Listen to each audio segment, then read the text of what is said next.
தனுஷ் தனது வடசென்னை திரைப்படத்தின் கதாபாத்திர பெயர்கள் மற்றும் சில குறிப்புகளை பயன்படுத்த ₹1 கூட வாங்காம NOC கொடுத்ததா வெற்றிமாறன் தெரிவிச்சிருக்காரு.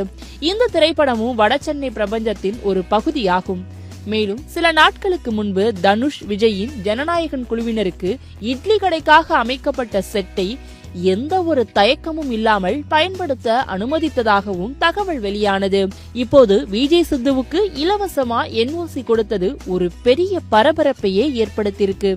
சமீபத்துல தனுஷ் செய்த இந்த உதவிகள் அனைத்தையும் பார்க்கும்பொழுது நயன்தாரா மீது உள்ள கருத்து வேறுபாடு காரணமாகவே நயன்தாராவின் திருமண ஆவணப்படத்தில் நானும் ரவுடிதானின் ஒரு PTS கிளிப் எனப்படும் பிஹைண்ட் த சீன்ஸ் பயன்படுத்துவதற்கு மட்டும் NOC வழங்க ₹10 கோடி கேட்டார் என்பது தெரிகின்றது. இந்த நிலையில NOC பிரச்சனைகளுக்கு தனுஷ்க்கு எதிராக பல கடுமையான விமர்சனங்களுக்கு பிறகு தனுஷின் சமீபத்திய தாராள மனப்பான்மை செயல்கள் பார்வையாளர்களிடையே அவரது நன்மதிப்பை மெதுவாக அதிகரித்து வருகின்றது.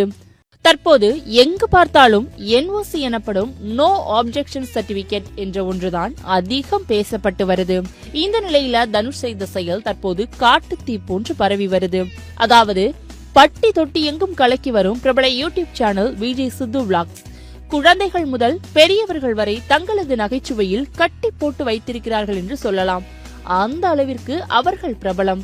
மேலும் விஜய் சித்து தனது யூடியூப் சேனல் அறிமுகத்திற்காக எப்போதும் வேலையில்லா பட்டதாரியின் பின்னணி இசையை பயன்படுத்துவார்.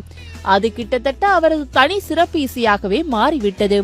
இந்த நிலையில விஜய் சித்து வேல்ஸ் பிலிம்ஸ் இன்டர்நேஷனல் தயாரிக்கும் தயங்காரம் திரைப்படத்தின் மூலம் கோலிவுட்டின் இயக்குனராக அறிமுகமாக உள்ளார்.